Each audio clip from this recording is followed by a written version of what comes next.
Joining us now from Parents Defending Education, she is the director of Outreach, Erika Sanzi. We love having you on, Erika. You're so smart.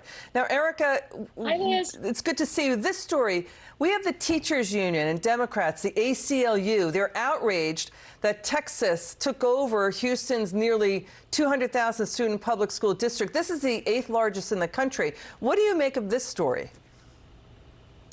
Yeah, so this is basically the end of a 5-year stalemate.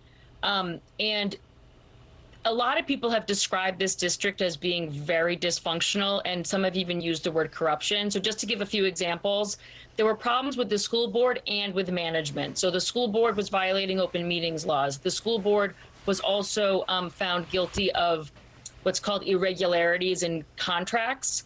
And then management also, again, according to people who are familiar with the district, said that there was a lot of favoritism-based hiring and retaliatory investigations and firings. So that's the dysfunction at the adult level.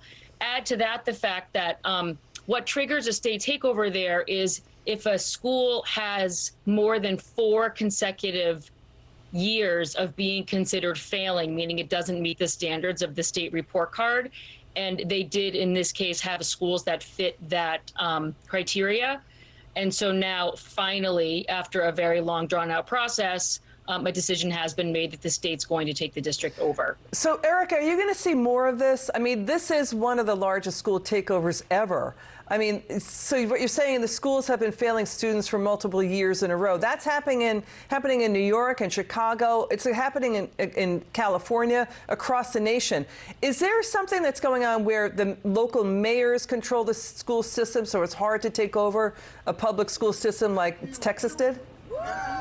This is really hard to speak about nationally because it's very dependent on state law. So a pretty recent state law passed 8 years ago in Texas allowed this to happen.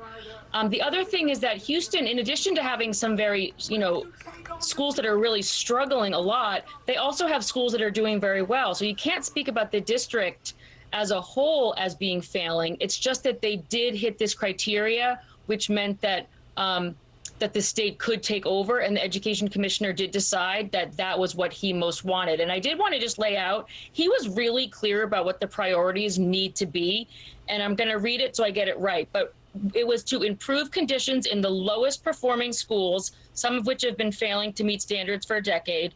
It was to fix the failures in providing special education services. This has been a big problem in Houston, where students with disabilities were not getting their federally guaranteed services.